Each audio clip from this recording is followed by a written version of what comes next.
Good evening, everybody. My name is Mike Delany. I'm the Vice Chair of the MDCRES Society, and I'll be our host for tonight's webinar. So welcome, everybody. For the first-time viewers, first-time joiners, thank you so much for joining. If you are already a member of CRES, thank you for your subscriptions this year. And if you're thinking about becoming a member of CRES, please look to the website right here, cres-energy.org, and consider joining us in the future. We always like to start off our webinars with the revision of our mission for the folks to understand why we're here today, and that is to support a 100% renewable Colorado through education, engagement, and connection to networking opportunities across all Denver communities. Here at CRES, we value renewables, emerging technologies, efficiency, diversity, inclusion, and community. And CRES is a statewide, nonpartisan, nonprofit organization. This evening, we're going to start off, as usual, with several minutes of chapter announcements, and then introduce our keynote speaker for our feature presentation, which will be about 45 minutes worth of content, and then ample time for questions and answers. We should wrap up just after 8 o'clock, but may go as late as 8:30, depending on our speaker's availability. As I mentioned before, if you're not already a member of CRES, please consider joining at cres-energy.org. And please do provide us feedback. So if you've enjoyed tonight's session, or if you'd like to see some things managed somewhat different, or if you've got a great idea for a future CRES presentation, you can write us at mdcres@cres-energy.org. Also, if you'd simply like to support our organization as a member or otherwise, there's an opportunity to donate to this organization with the URL posted here, also available through Venmo. And just another announcement, this is the 20th anniversary of CRES. And due to that, we're going to offer 25% off of an annual membership to encourage you to make that decision. And we go through Flipcause. So if you have not already done so, please consider it and use the promo code CRES25 when you check out. Also, there's a particularly specific resolution going through locally that we'd like you to consider reading more about and understanding and potentially supporting. So there is the DPS Student Climate Resolution going on, which is a group of students from across Denver Public Schools, which have been working to create this resolution to address climate change. So right now, Denver Public Schools do not have a plan to address climate change, and it is not required to follow the City of Denver or Colorado's climate goals, but our students believe that this is critical and that they need us to consider passing this resolution. If you're interested in learning more and supporting the cause, please look to the URL posted there, dpsclimateresolution.org.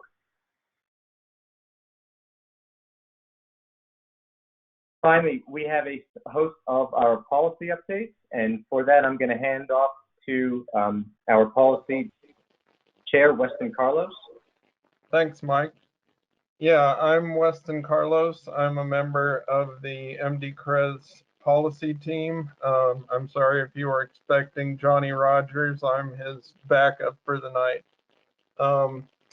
There are about 3 weeks left in this legislative session, and there's a lot still left to go. So just some of the highlights with the bills that we think you'll be interested in. Senate Bill 200 is one of the big ones. It's a follow-up to House Bill 1261 from 2019 that established greenhouse gas reduction targets for the state. And in Senate Bill 200, it would require the Air Pollution Control Division to establish sector-specific greenhouse gas reduction goals, and it would also do a number of other things, including setting up a environmental justice ombudsman position, sorry, that's hard to say, and environmental justice advisory board, and would require rules to implement those sector specific limits by March of 2022. So that would be coming up pretty fast if that makes it through the legislature and gets signed by the governor. But the governor's office has already expressed that they may push for a veto on the bill if it gets through the legislature. So if that's something you're interested in, then contact your legislators. The second item, Senate Bill 246, directs the PUC to establish energy savings targets and review and approve investor-owned utility plans to promote energy efficient electric equipment over less efficient fossil fueled systems. And this would be similar to the DSM programs that the PUC currently monitors for the utilities. Another one, Senate Bill 261, increases the allowable size of distributed generation and adds renewable energy storage as an eligible resource under renewable energy standards and doubles the allowable size of on-site generation. House Bill 1290 is an interesting one. Back in 2019, the legislature recognized the need to start a just transition for people working in fossil fuel related jobs. So they set up the Office of Just Transition, but currently it only has one employee. So he's kind of limited in what he can do. And House Bill 1290 would provide more funding so that they can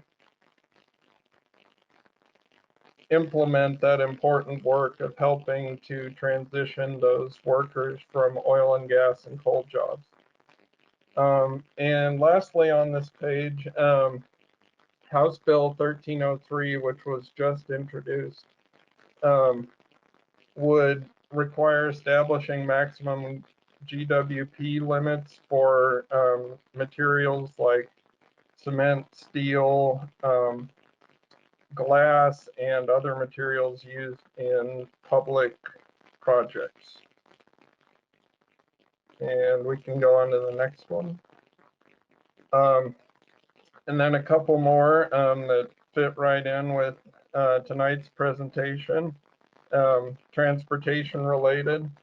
There's Senate Bill 260, which includes a lot of additional fees for things like deliveries from Amazon and food delivery services, ride sharing, increases some fuel taxes, and all with the goals of improving infrastructure for EV charging, fixing roads and bridges, improving transit systems, and basically creating a more sustainable transportation system.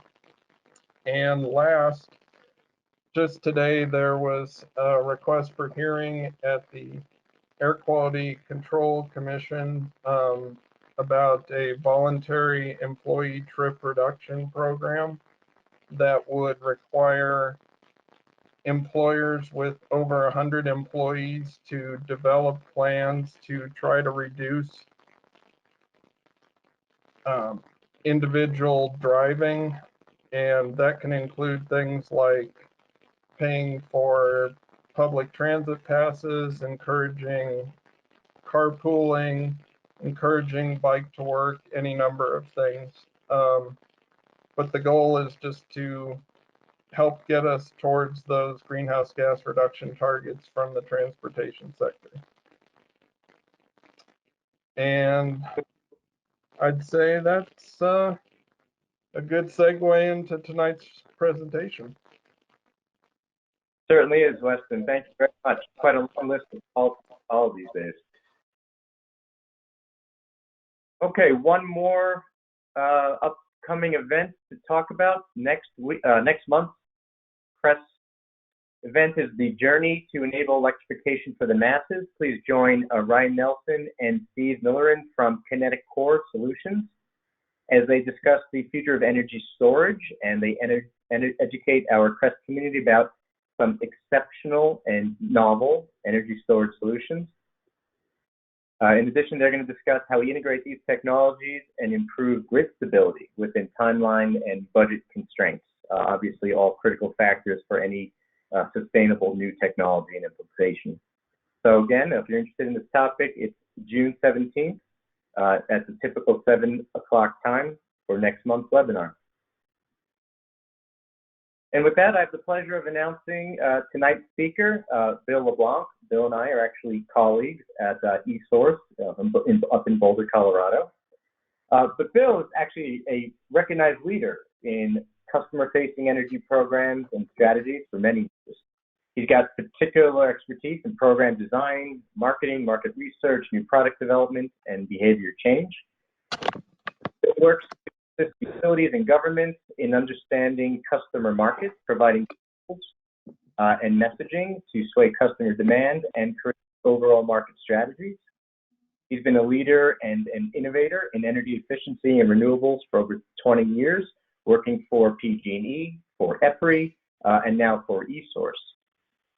Bill was the founding president of the Association of Energy Service Professionals. He's known for his creativity and problem-solving ability, and he's a sought-after keynote speaker, as evidenced by tonight. And also noted a recovering stand-up comedian, which is something I have yet to see, but look forward to. So Bill's also worked outside the industry for Disney as well as Apple. And with that, Bill, I'd like to hand you the ball to present us the roadmap to 1 million EVs by 2030. Thanks, Mike, and appreciate that. I'm glad I didn't give you the long resume, so that was good. I wanted right at the beginning, before I get into my talk, I did want to note that one other bill is being pushed through the House, I believe now. It was one that I kind of instigated and got some help, of course, with my legislator, is an electric vehicle license plate. So there's only a couple of states that have license plates specifically for electric vehicles or alternative fuel vehicles. And you'll note during my talk that there's a severe lack of awareness of electric vehicles in the state. And so people see a car, and besides maybe a Tesla, they don't know that it's electric. And so if there's just this common understanding as people are waiting at intersections or looking in parking lots, if there's a different EV license plate, I think that awareness would go up. So I'm going to check my start time here, and I have a lot of material to cover, and we will have time for Q&A. So eSource is my company, and Mike works there as well. And we were hired by the Colorado Energy Office to do a really, really interesting project about the consumer side of electric vehicles. So, of course, this is a very big goal. There's about 50,000 EVs on the road today, and to get to 1 million in less than a decade is a big lift. So they wanted us to do basic research. They wanted us to look around the country to see what else is going on, and then create a roadmap. And I'll show you kind of the details of this, as well as a lot of the findings. So this is the work we did in the project, and this is basically done last summer. Yes, the COVID pandemic had started. Our research was there kind of at the beginning before people really knew what was going on. So I think it's solid.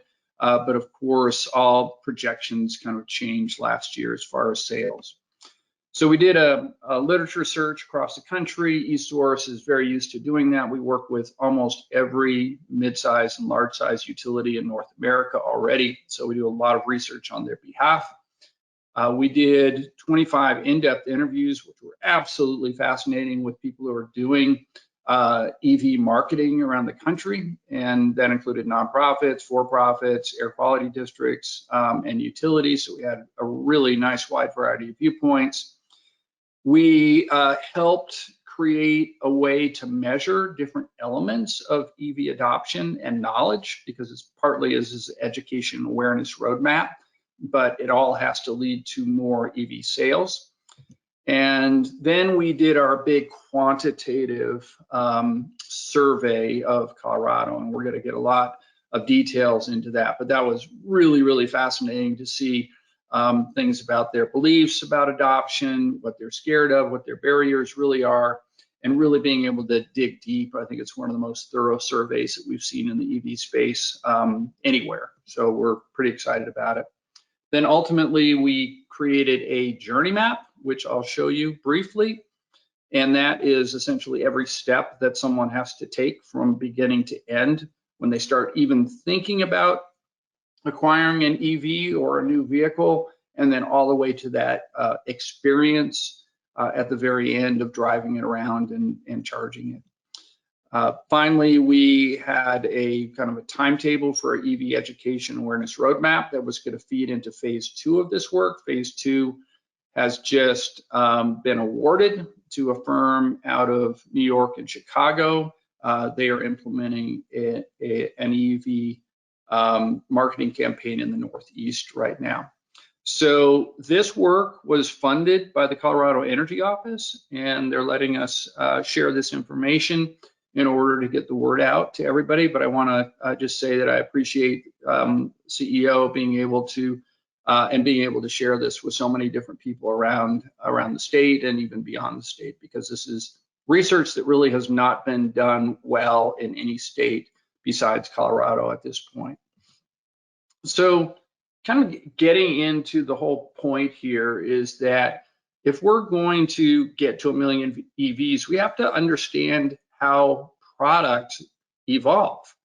And we often don't really think about marketing in the way that we can and should, is that innovators are always the first ones to go after a new technology. And then we have early adopters, and it takes a while in order to get into that majority.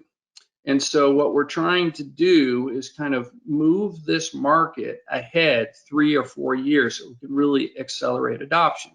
So you can kind of see this is a very standard, many of you have probably seen it before, from Robert's work in, I think, the 1950s, is diffusion of innovation. So we are now, right now, still at that innovator, early adopter, little space there. So this is where we've been since the beginning, of course. And we're starting to see an uptick, but we're not there yet. So basically, what I've seen around the country with utilities and governments is they are worrying so much about late majority problems that they're missing out on essentially the main part of the growth curve.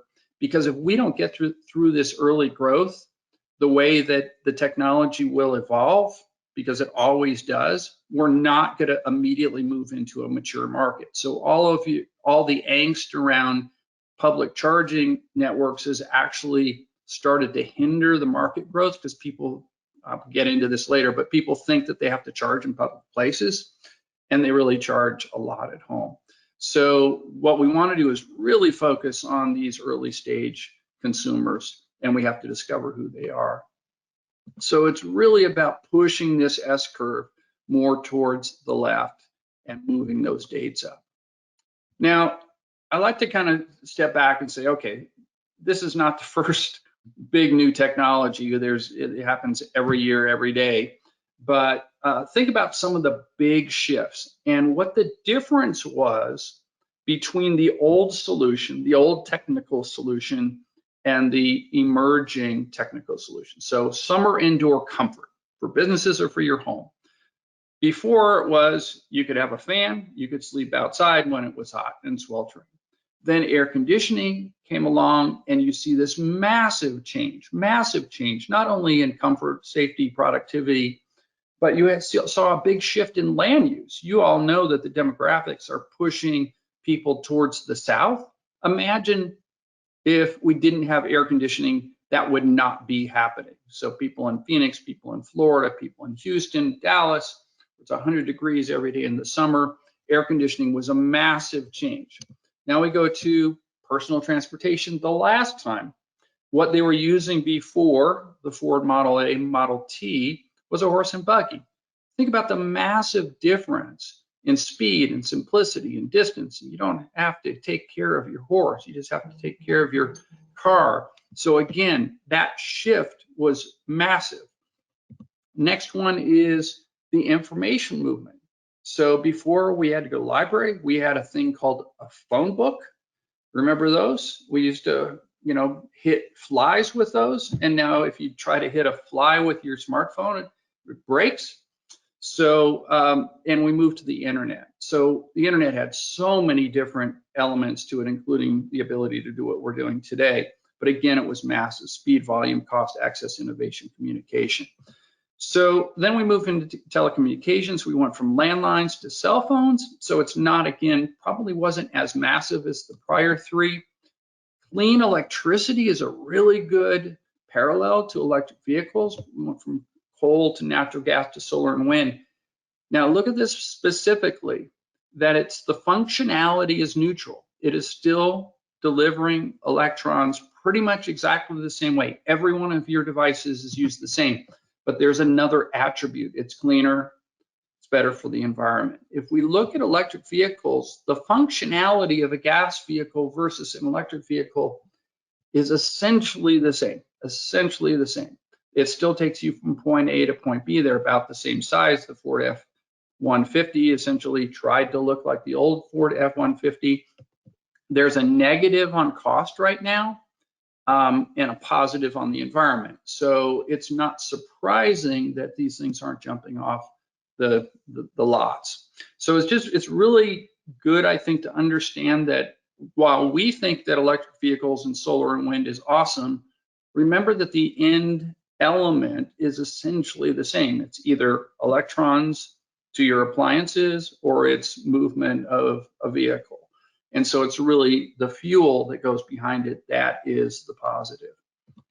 So another really interesting element that has definitely come to roost here in the last couple of weeks is we really encourage the state to be ready for scenario-based jumps. So things where the market could take a leap instead of just slowly grow. So one of those scenarios is when gas prices go up. Talked to a bunch of utilities on the East Coast recently about their gas shortage and said, this is the time to roll out a campaign, and I hope you're ready. Another point is when EVs become cheaper than equivalent gas model. That has not happened yet. I believe it will, and it will depend upon whether we can get through the early adopter phase because it requires lots of vehicle sales. The other element that we're starting to see, but it's not there yet, the automakers don't even advertise these things. They do a press release every so often. They do an ad at the Super Bowl, and then that's it. And they don't have these cars on the lots in most of the United States, except California, and those types of things. So if they ever really embrace it and start to market and start to push them at the OEM level and at the dealerships, then it's going to make a huge difference. And the next one, which may be happening right now if the infrastructure bill passes, is the state or federal mandates. Shift those incentives. And if we see this at the federal level where there's billions coming in, then it will make a difference as well. But it's going to be slow going if these things don't happen. All right. Now we're going to get into some of the market research. And question really is, who's going to buy these cars? Who's going to buy an EV, and why are they going to want it? So this was a question, again, to the 2,000 people that were in the survey. And we said, how much you expect to pay for your next vehicle? And you can see in the green bars, the percentages in each category. So there's a cluster around around 20,000 to 44,000, and I just saw a talk where someone said that the average new car sale is $38,000, but This includes used cars. That's for new cars. So we've got our new car people and we've got our used car people. But cumulatively, 83% expect to pay up to $45,000. All right. Now, this is really a key element of how we did our own forecasting, which is we simply asked, when do you plan to buy or lease your very first electric vehicle, either new or used? And what was good news is about half of everybody said that they do expect to adopt at least one EV in 5 years. They won't, because people are way more optimistic than they are, but that was way better than seeing numbers that were in the teens, for example, over 5 years. So at least we have a propensity that people want them to the point where we actually can make this movement, because basically in Colorado, 1 out of every 5 cars on the road, including used cars that are essentially, any new ICE car today is going to be around for 15 years. So by 2030, we have a lot of movement that needs to be made on the new car side. So this is the other piece of data that's really interesting. So we want to get EVs out there and we want them to be low cost, but they're not going to be low cost until they're used cars. It's the same with new cars. You can't buy a new car for $11,000. So when we look at this, we simply asked, are you expecting to buy your next car as new or used, or I don't know. The actual numbers are around 33, 34% generally for new car sales out of all transactions with cars. So, all right, so we have, again, now we've chopped our market down to only people who buy new cars. The used car market will kind of take care of itself. We want to get new cars out into the marketplace to grow the number. So with that, we start to think, okay, who are these people? Who are the folks who can and want to buy a new electric vehicle? All right, so the segmentation, which we do a lot of in energy efficiency, we do it for solar, we do it for lots of energy markets, is it allows us to find those customers who are most ready to buy, so we don't bang our heads against the wall with those late adopters who are not going to be interested, and they're going to give you all kinds of excuses why they don't want it or can't have it. Create early success so you can grow markets and other segments can follow. And you only have a certain amount of marketing dollars, so you might as well spend them where you get the most good. And this is just, again, goes back to that adoption curve I showed early on. So I already said this, but if we try to market people who aren't ready, we're going to have a high failure rate. It's going to be in the press. It's going to be, we're chasing problems that really aren't going to solve the overall problem. So we created these consumer segments and we got to name them, which was fun. And so we ended up with 6 segments, which is a manageable bunch, but you can kind of see as we go through here how they kind of fit into the adoption curve. So as we look at this, and I put some rough estimates of dates if we do things really well, is that in the driver's seat are the people who look like today's drivers of electric vehicles. That's about 6% of the overall Colorado population. So the next group is called ready to roll. These are the folks who say they're going to buy a new car and an EV in the coming 5 years. So that's 15% of the population. See how this roughly matches the innovators and early adopters. And then we start to go, this is the immediate market, the folks that we have to go after. Then we have a group that's called kicking the tires, and these folks kind of want an EV, but they're not quite ready, and they're probably going to buy used. And we want to get them nudged and get the information to them so that when they are ready to buy, that they just jump on the EV. And then we have the down the road, which really, they really do want to have the used cars most likely, but we want to give them positive stories so they can see themselves if those cars get less expensive over time in those cars. Then we have our laggards. This group, the wait, don't sell me, is that late majority that I pointed out. And then they're a longer term market. We're talking 2028, 2029. just create a positive image and get infrastructure up and running. And then we have these wonderful people, which I'll describe, called last gas. So let's look at the driver's seat folks right now. So it's really these two segments that we want to focus on. So they're younger. So one of the things about EV drivers and buyers is they tend to be younger. It's one of the most dominant elements that we've seen out of the demographics. More male than female for sure, balance between liberal, conservative, and moderate politically, which is somewhat surprising. Almost 70% have their own home and 61% are in single family homes. So the household income is mostly between 50 and 150,000, which is a broad range.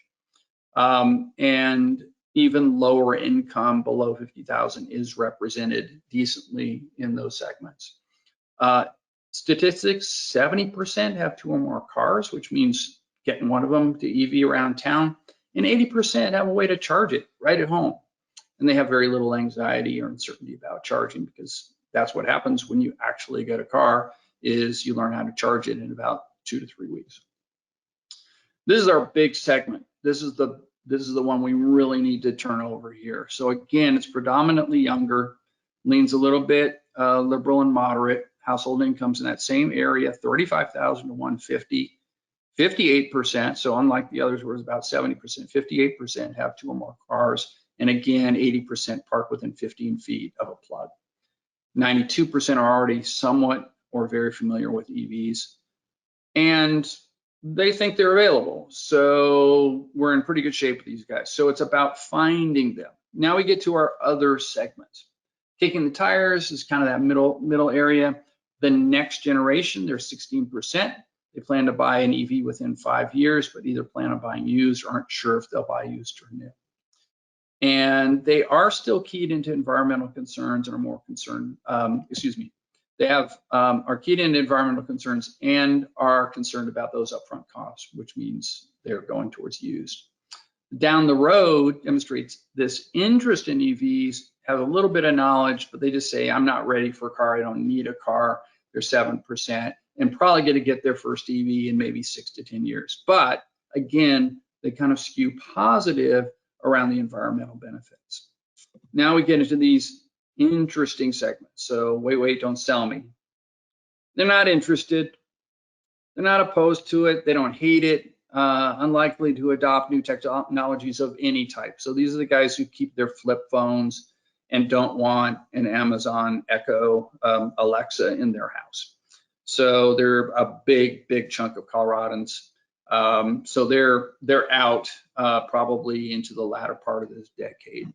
But they are apt to react positively to environmental messaging, and we need to educate this group very slowly and specifically, but they're going to get most of their knowledge from their neighbors and their friends. This is the last gas group, and you know people who are in this group.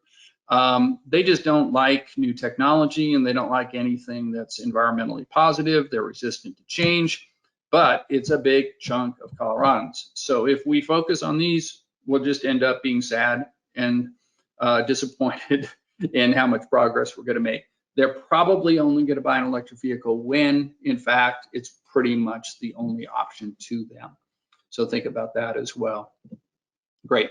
So when we look at all of this on the EV adoption curve, we kind of see what's likely to happen. So between now, we're delayed about a year because of COVID, but now through 2023 is our first 2 segments. Hopefully we'll get to 15% market penetration by then of new vehicles. Then we've got 2024 to 2030. Well, it's about 2030, 2029. That's going to get us in these metal segments, the mainstream markets, and that'll get us to our million. We don't need these last 2 segments to get to a million. They'll come in the next decade. I know I'm going through a lot of information. You're probably already putting questions in chat. That's fine. We can come back and revisit some of this stuff. So if I look at this by income, because equity is certainly a concern here, in each segment, even if you look at those first 2, there's about 14% of of the population who are in those segments is what we would consider lower income, under 35,000. So the key is not to have necessarily a special program for low income customers. It's to discover who these specific low income customers are, find out what they do, what they live, where they work, where they shop, and really focus on them instead of general lower income customers. So I know that it's always thinking about, oh, rich people drive EVs. You know, our data just doesn't show that that's really the case. There's lots of opportunities, especially in the used market, to have nice transitions there.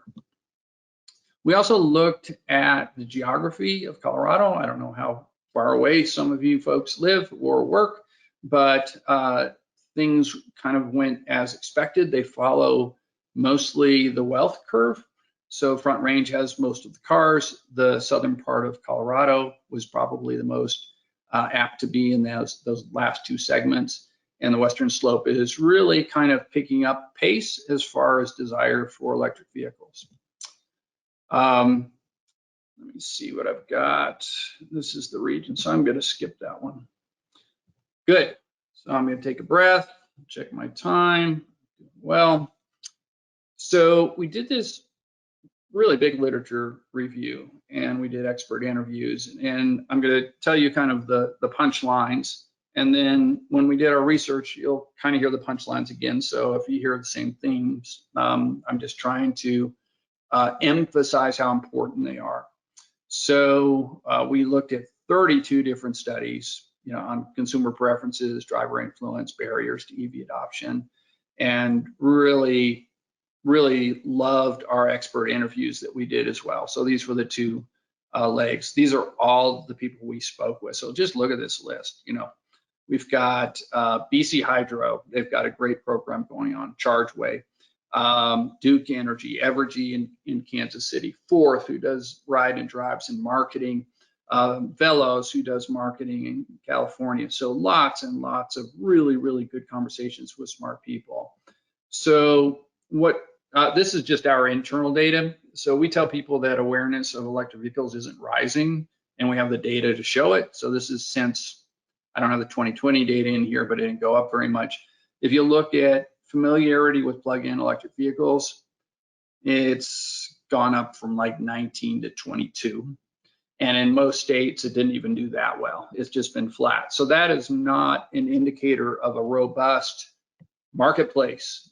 Think about smart speakers, you know, the Echo, the Alexa. Think how fast that came into the marketplace. It's probably the fastest technology we've ever seen. But this is just not following that trajectory at all. This slow start is more indicative of a technology that will eventually fail before it gets into the mainstream. So we really have to push all of these levers to get there. So one of the top barriers that was mentioned often was the range and the charging concerns, which you're familiar, but also this upfront cost. So it's really kind of charging and then a range, which is very vague, and then the first cost, and our data is consistent with that. So I'll go into more detail on that. There's also this kind of understanding that they don't really know what incentives are out there, so they think it's more expensive than it really is. So in Navigant's survey, only 11% respondents correctly identified the maximum federal tax credit, which is $7,500, which probably all of you know. So I'll give you some Colorado data on that in a minute too. So this is a big deal because this is an education awareness element that we can actually solve quite easily. I'm going to spend a lot more time on this, but most people just don't understand the basics of charging. So American Electric Power on the right, and Boulder County, by the way, we're doing a program with Boulder County now. So hopefully some of you actually received an email in the last 2 weeks with our campaign, which says charging at home is easy. And this is basically saying you have a smartphone, you plug it in at night, you have an electric car, you plug it in at night. It's pretty much the same plug unless you really need a fast charger. So this is this is really an interesting campaign because it makes things so simple. So as we look at this, the research that we did, what kind of campaigns work? Well, this is the journey. So this is the journey that everybody goes through, not just when they buy a car, but when you buy pretty much anything that's new. And as things get more expensive, you spend a lot more time on the evaluation phase, for example. So the average time spent on buying a new car is about 4 months. That's the average. So there's people that take a lot more and there's people that take a lot less. But think about that, 4 months of research and haggling and all that kind of thing. So the awareness, essentially, can we raise awareness? And that's where, I was talking about that license plate bill, and get those numbers from those bar graphs over from 2015, 2019 up.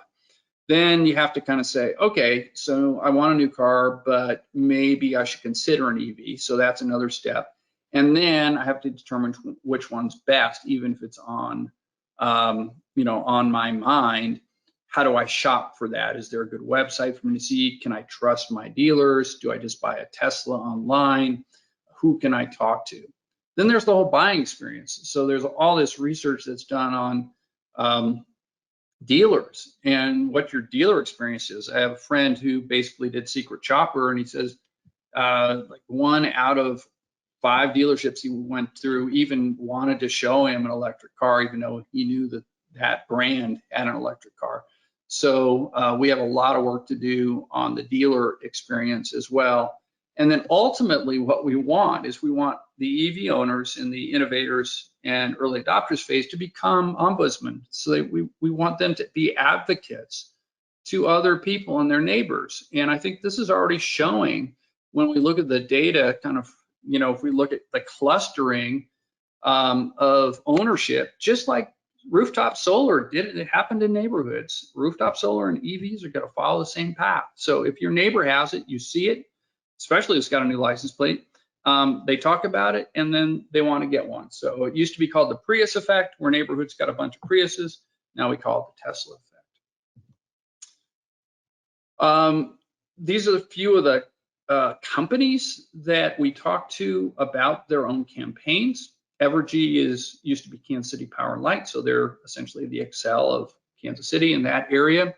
And so they had a really big uptick in electric vehicle sales. They did pretty much everything. They created the charging infrastructure. They actually had a little dealership that just was a showcase for all the EVs that were available. They did a lot of advertising and outreach, and they did work with dealerships. Smart Columbus, same kind of thing, as they're trying to do a very comprehensive approach.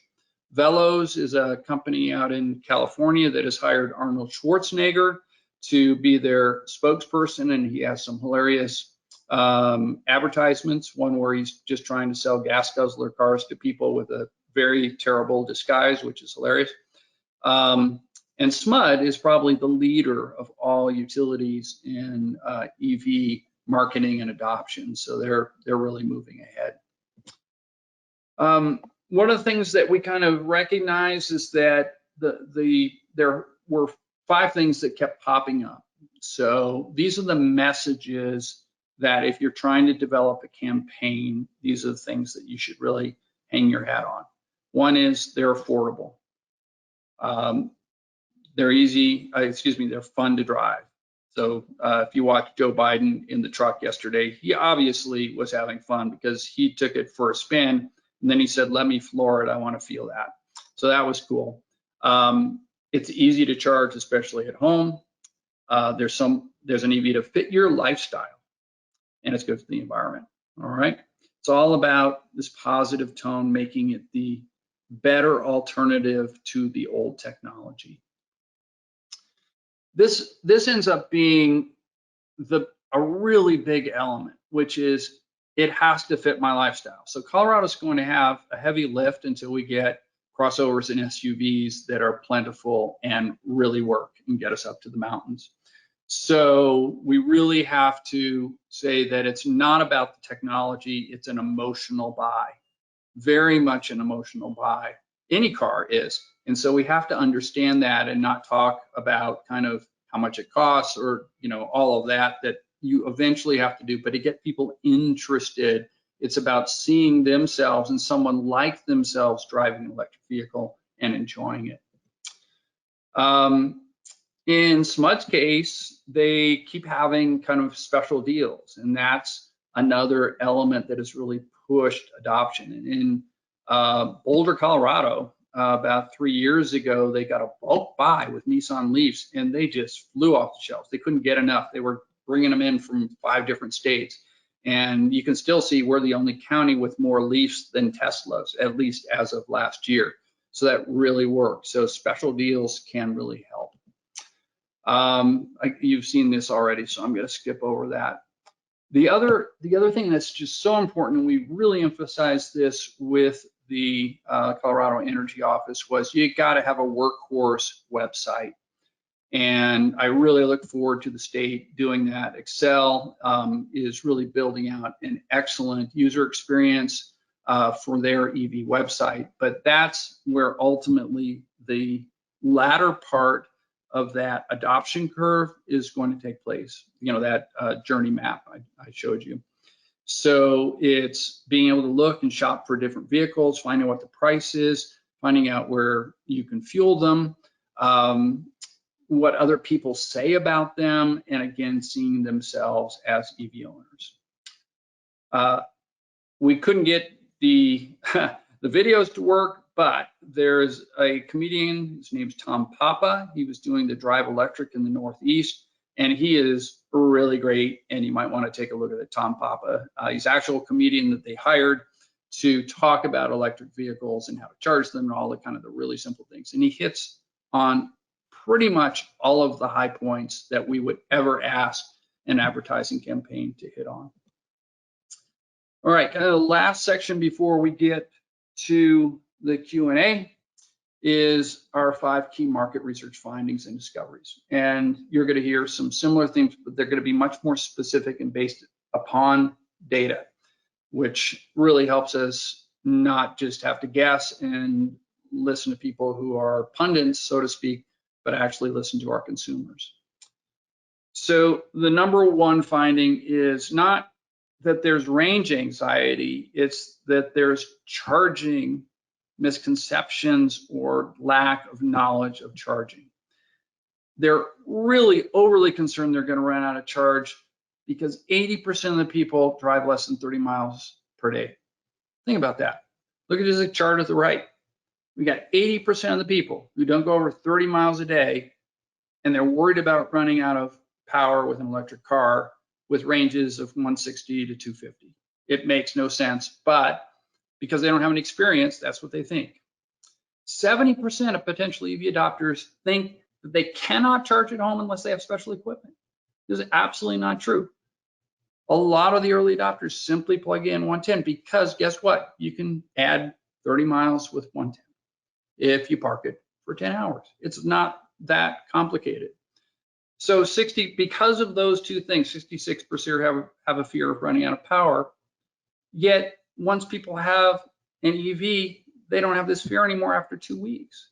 So we have a big gap to bridge here.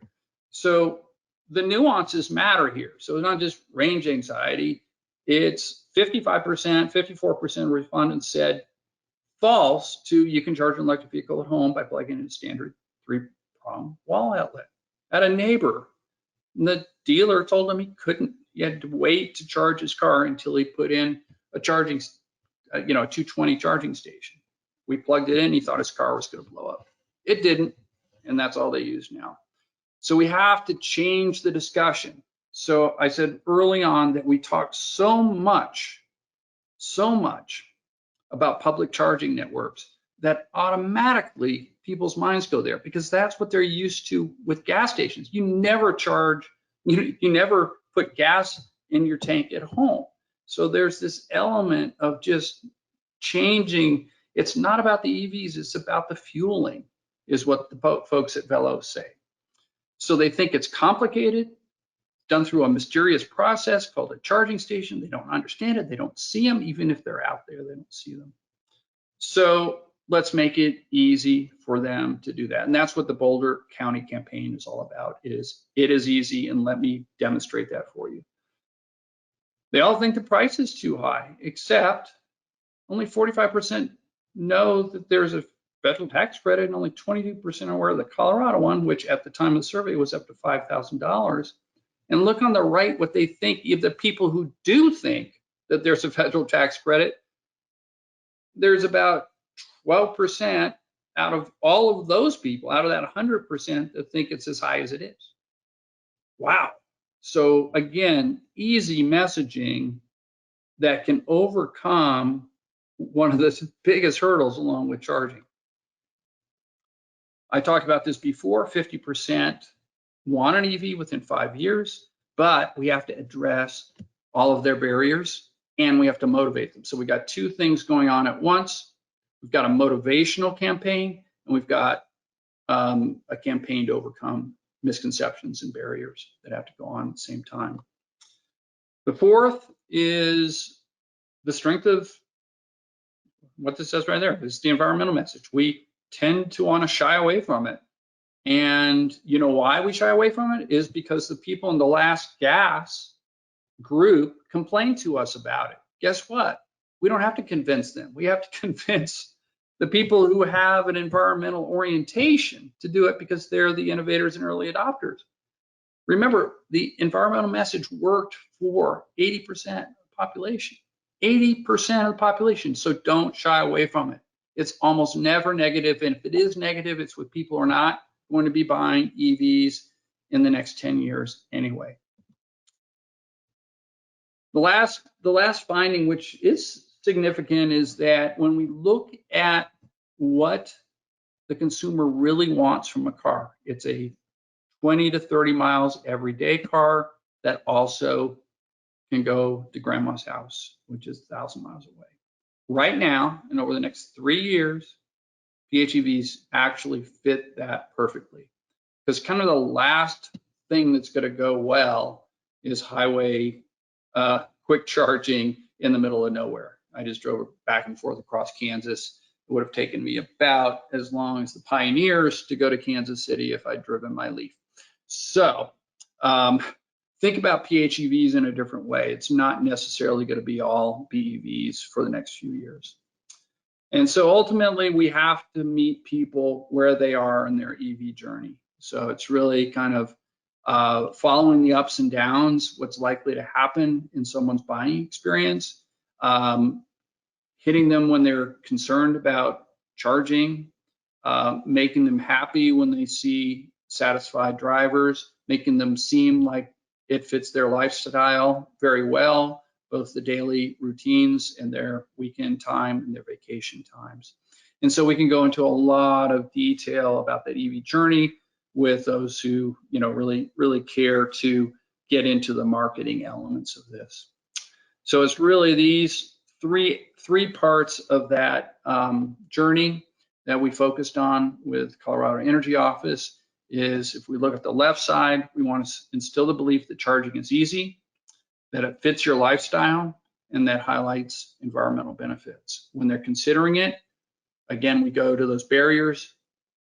It's easy to charge, and you mostly do it on the home, at the home, but there's also lots of charging stations out there, and there's a variety of models to fit your lifestyle. We think that having pictures of people who you can relate to, and especially video case stories, not case studies, case stories to tell that story about lifestyle. And then we really encourage the Energy Office to create an amazing website and provide pretty custom advice for the specific needs of people as they go into different parts of that website. So with that, I thank you. I think I have hit my time, maybe short. If I'd shown the Tom Papa movie, I'd be at the top of the hour. So I'll take it back from you, Bill. And thank you so much. Fantastic presentation. Obviously, a ton of content there. Yep. Very dense, but also I think towards the last couple of slides there, very prescriptive of what we need to be able to do based on your research, things that are going to work to get us over that chasm. So thank you very much. Yep. Appreciate it. You bet. Bill, as you've been talking, we've been collecting some questions from the crowd. All right, so we have a question come in early on the presentation. Says, my biggest concern with EVs is their rate of depreciation, given how fast technology is changing. How fast do recent EV models depreciate compared to similar ICE models? Such a good question. Thank you for that. They do depreciate quickly, except for Teslas, who have somehow created a shortage for many of their models. So let's take non-Tesla as an example. So if you buy an ICE car and it's a good car and people want it, you of course have that off the lot disadvantage right away. So you might lose, let's say a $35,000 car, you'll lose 5,000 pretty darn quick if you try to turn that around. But then it depreciates pretty slowly after that, especially if it's a model that people want in your area. But think about I'm going to use my Leaf as an example, and it's probably a decent example for other non-Teslas, is that the sticker price was $32,000. They discounted it for me because that's what car dealerships do. So I'm down to $26,000 or $25,000. And then I got now I have to move rooms, so it's going to get dark for a minute because I have a transition with new people coming into my house. So I apologize. So now I get my tax credits. So I have my $26,000 car and I get $12,000 for tax credits. So I got $5,000 from the state and $7,000 for the feds. There's no way I'm gonna be able to buy a car and then make a profit off it. Everybody knows that I got a tax credit. And as you mentioned, the technology is happening so fast, it's definitely gonna depreciate. So think about your smartphones. You know, that's a good one. Now, here's the good news. The good news is that means that a 3-year-old or a 4-year-old Nissan Leaf is gonna be affordable to someone who can only spend $10,000 or $8,000 on a car. And that car is going to have very low fuel costs and very low maintenance costs. So that's why I keep saying the key is to get lots of richer people, more wealthy people, and middle class people to buy the car so they can become inexpensive, reliable, newer cars for lower income consumers. So the people so far who have purchased electric vehicles have not been the type of people who are concerned about that degradation.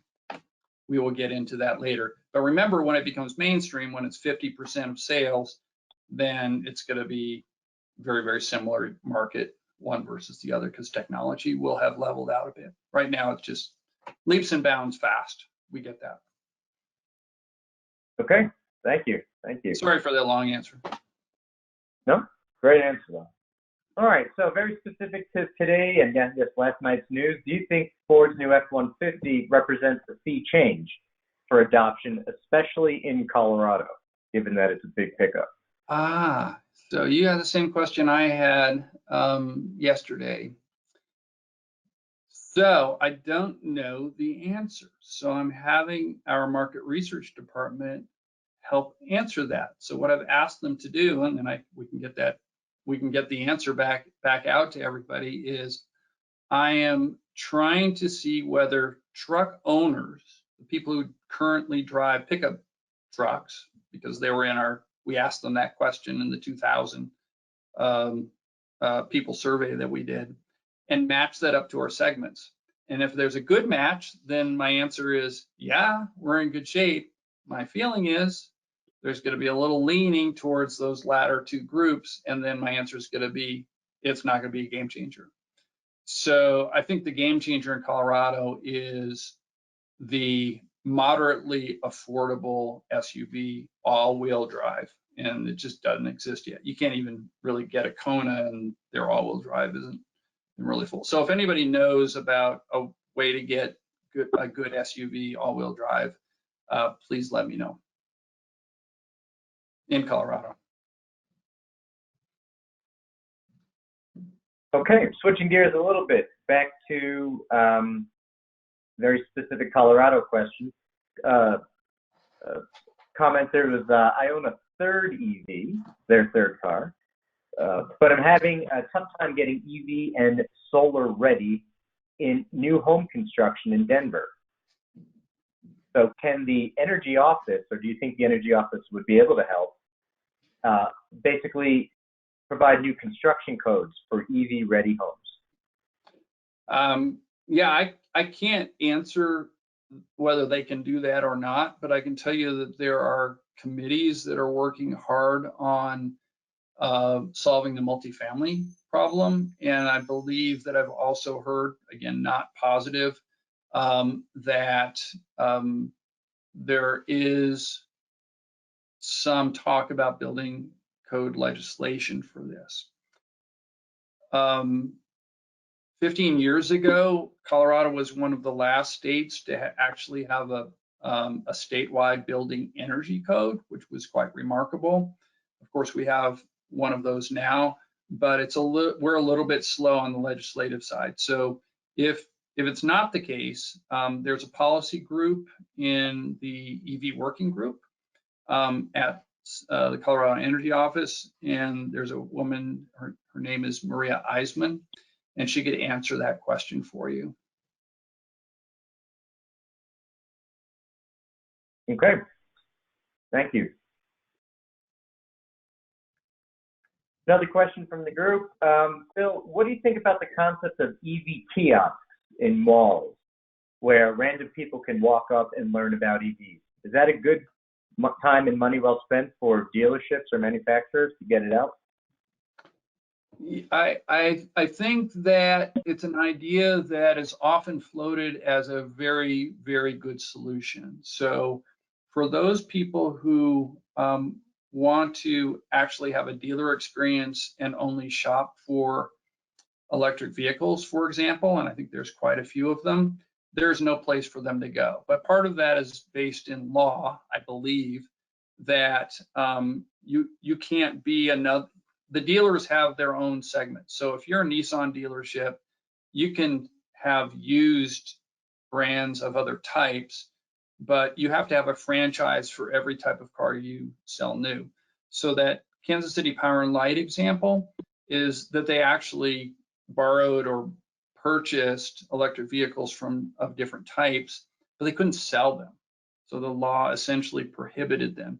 I think you guys heard, I think it was about a year ago, that I don't know if it was Rivian or another company you guys probably know, that had a law change that they actually could sell in Colorado without actual dealerships.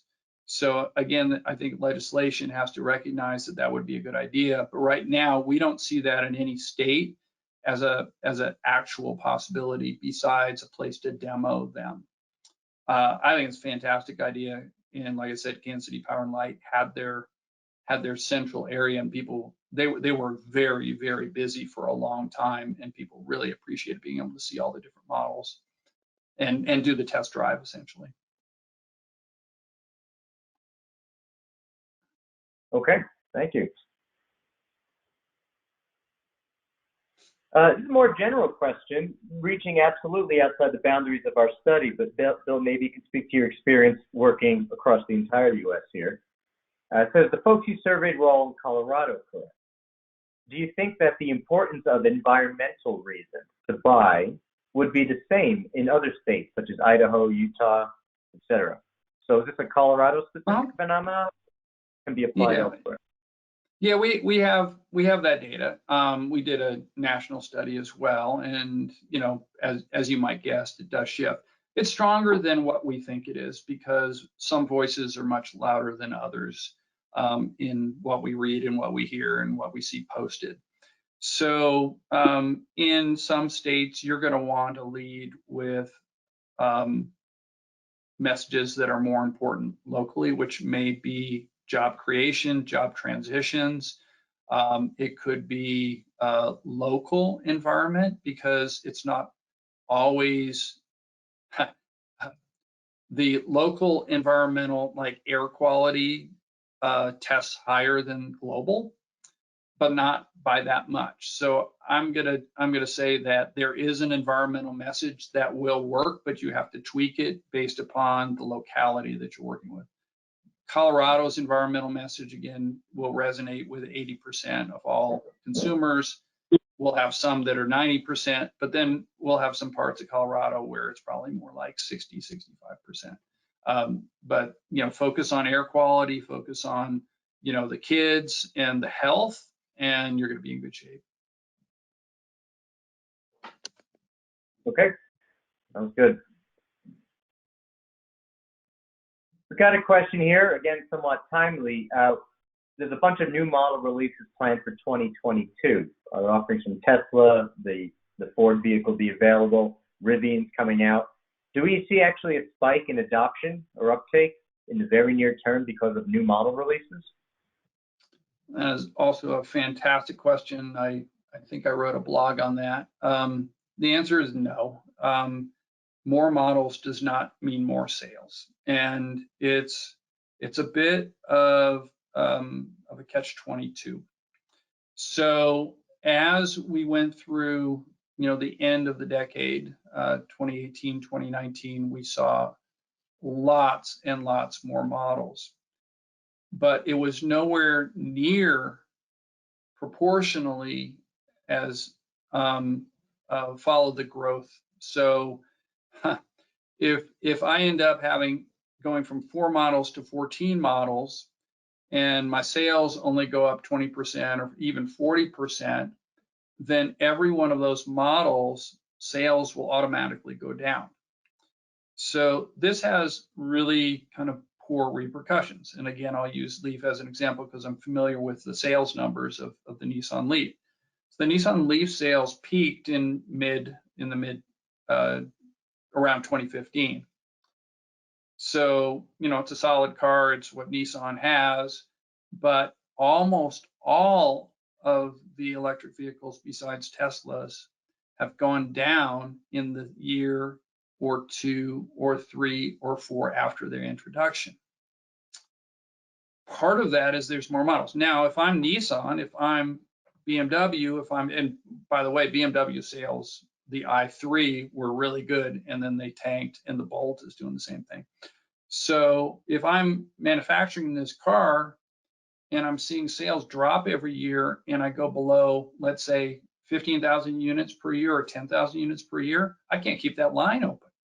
So we have to get a few models that are really, really good so that we can get economies of scale, and that the OEMs don't just kick them out because they're so unprofitable when they're only selling 2,000 or 5,000 units. So we got to grow the market and grow the right. So it's not the number of different models, it's the right models that work really well and resonate with a segment of the population who wants them. So it's a really tough problem, and one that I think is misrepresented in articles all the time, is that more models are going to help, and it does not help.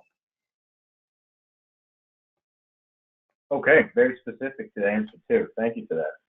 You bet. A very recent question came in.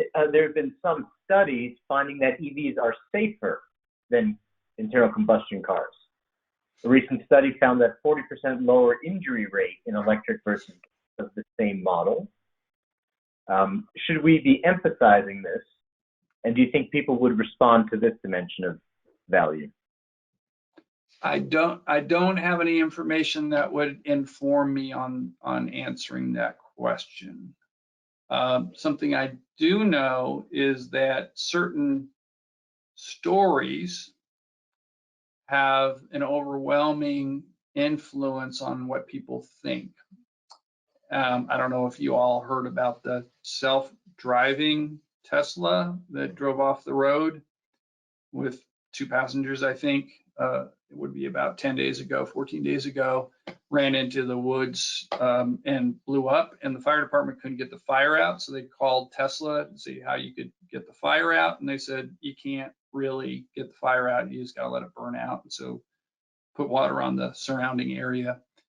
That kind of story won't get national press like a gasoline car that runs into a tree. So the safety part, I don't know. The reliability element, doesn't even play that well. It's really that first cost, and people don't really think about that ongoing cost as much. You know how with solar, it's that upfront cost, and solar didn't really sell great until the vendors came up with a lease model. I think it's the same thing with electric vehicles. If someone come up with a fantastic way to essentially get that price, that upfront price, I don't know if it's going to be a regular lease, but if you can bundle the car costs with the maintenance and the fuel costs and just make that an even amount of money over 5 years or something, I think it could be transformational because that upfront cost matters so much. And you have bandwidth to work with. So if I'm spending 1/3 on fuel, 1/3 what I used to spend on fuel, then I've really got a lot to work with there. So I really think there's going to be a business model that evolves in electric vehicles that we haven't seen yet, like we did in the residential solar industry. Go do it, folks. You know how to do that. Okay, we are just at time, folks. Bill, thank you so much. Again, very rich presentations, obviously a ton of content there. And I'm certainly excited to know that this type of work is being done in the state of Colorado, supported by the state of Colorado in this case, but that we as a state have such a wealth of information around this sort of pivotal and critical topic. Thank you, everybody, for joining us. We are going to end the presentation here. Thank you for everybody who's contributed questions. I'm sorry if we didn't get time to get to them all, but really some great, very specific questions. And it just, again, shows the interest of our Colorado community in this critical topic. So this is the end of our presentation tonight, and please do join us again next month for our monthly presentation. We look forward to new memberships anytime, and our link is posted here on the slide. And feel free to send any feedback to us about tonight's content or ideas for future webinars. Thank you, everybody, and have a good evening. Thanks.